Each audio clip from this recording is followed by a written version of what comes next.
How to Turning on the Smart Trader, final episode, AI Assisting Geometric Strategy Data Room.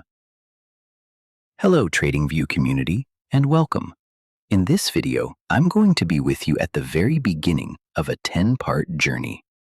Step by step, we will explore how a trading chart can be observed through geometric and mathematical structures. Not as a promise, not as a signal machine, and not as financial advice, but as a way to study how market information can be organized, measured, and prepared for deeper analysis. So let's begin exactly where every user begins. Now, open your TradingView chart. This is where the journey begins, in practice. Go to the Indicators menu. Search for Smart Trader Final Episode AI Assisting Geometric Strategy. Add it to the chart. And now, step into the data room.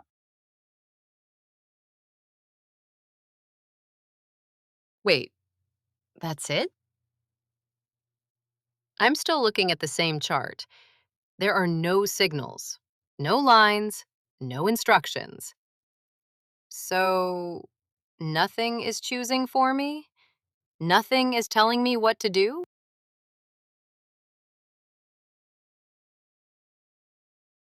Exactly. And that is the first important point. This space does not begin by taking your thinking away from you. It does not start by filling the chart with decisions already made. It begins empty, because your choices matter here. You decide what to turn on. You decide what to observe. You decide which parts of the market structure should become visible. So, the empty chart is not a mistake. It is more like an empty room, waiting for me to build the view. Yes, this is not a place where the system speaks before you do. It is a place where you begin, with freedom of observation. Before entries, before exits, before rules, filters, trailing logic, pyramiding, or cooldowns, we first need one simple thing: a visible structure. So now, let's turn on the first light. Go to the strategy settings. Open the chart overlay section. Find anchor lines and turn it on. Now the room is no longer completely dark. The first structure has appeared. Let's begin with the anchors. Aaron, now that you have turned on the anchor lines, look closely at the chart. The room is no longer empty. The first structure has appeared. These lines are not entry signals. They are not exit signals. And they are not instructions. They are the first frame of observation, a way to see where price is standing inside a simple geometric space. At the top, we have the ceiling. At the bottom, we have the floor. And between them, we have the center. Together, they create the first visible map of the room.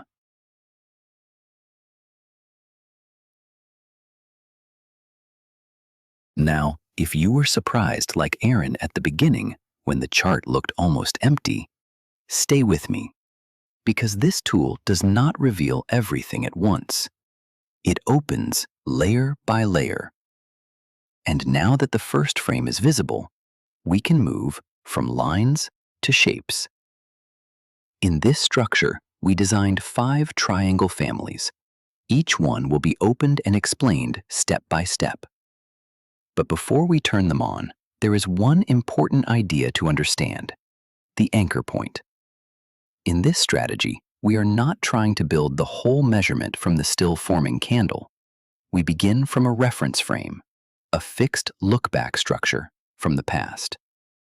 By default, that look-back window is 23 bars. Think of it this way: if you try to measure distance while floating in the sea, your own position is moving. But if you measure from solid ground, the frame is much clearer. That is what the anchor frame gives us, a stable place to begin observation. From that frame, the triangles can start to describe how price relates to the room. There is a triangle from the ceilings. There is a triangle from the floor. There is a triangle from the center. And there are two pin triangles, one from the upper wick and one from the lower wick. We will open them one by one, and only after we see the shapes, we will begin asking the next question. How do we turn those shapes into numbers? Good. Now let's open the first one. Aaron, go back to the chart overlay section. Find ceiling triangle and turn it on. There it is. Not another line, a shape. This is the ceiling triangle. It begins from the upper side of the frame and connects that reference to the price movement below it. So now, the ceiling is no longer only a border. It has become part of a geometric relationship.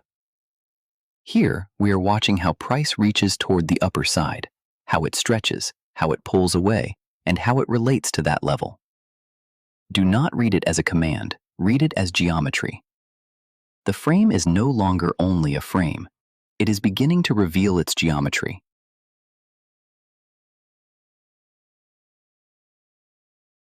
Wait, Steve. So this means I can reveal 5 different triangle shapes from the same structure? Not just one? The ceiling triangle, already visible, the floor triangle, the center triangle, the pin-up triangle, and the pin-down triangle. Wow. So now the chart is no longer only showing levels, it is showing shapes. But Steve, what exactly are these triangles measuring?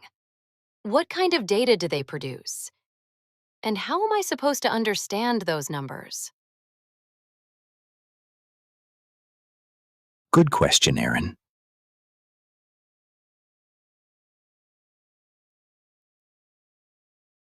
The triangles are not only drawings on the chart. Each triangle carries data. Every triangle can be measured through 4 geometric dimensions: angle, distance, area, and centroid. Angle tells us about direction and steepness. Distance tells us how far the movement has stretched from its reference. Area gives weight to the shape because it combines time and price displacement. And centroid shows the balance point of the triangle. So the process is simple. First, we built a reference frame. Then that frame became a shape.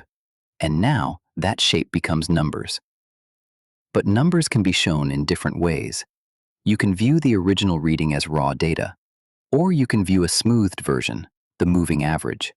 And in the calculation settings, the moving average type can be selected: SMA, EMA, or median. Now let's make this visible. Go to the ceiling triangle group. Find angle. Change it from off to raw. Now look at the oscillator pane below the chart. The shape you saw above has now become a line below. That line is the numeric expression of the ceiling triangle angle. But there is one more important step. Angle, distance, area, and centroid do not naturally live on the same scale. An angle is not the same kind of number as an area, and distance is not the same kind of number as a centroid. So if we want to compare them together, we need normalization. In this tool, we can normalize the data in 2 ways: rank or Gaussian. Both methods bring different measurements onto a shared oscillator scale, from -100 to +100. Now try this. Go to the floor triangle group, turn on floor angle, then turn on floor area. At first, these 2 readings may not be easy to compare, because they are different dimensions. Now set normalize to rank or Gaussian, and watch what happens. The 2 different measurements now speak inside the same scale. The shape became data, the data became a line, and after normalization, different lines can be studied together inside the oscillator.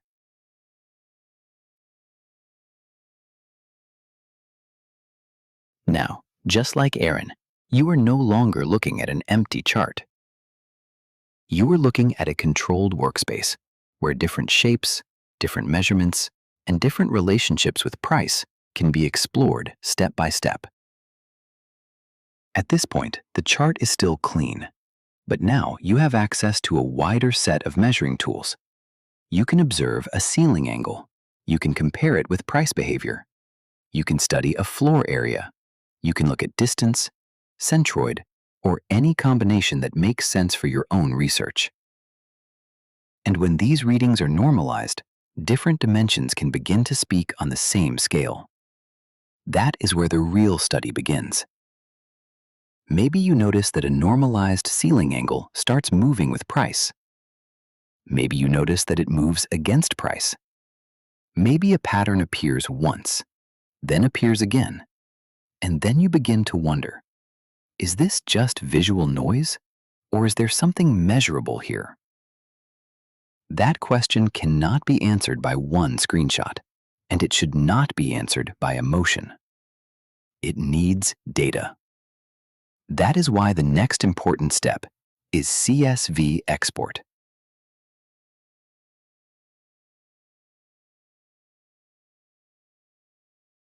In this tool, only the data you turn on becomes part of the export.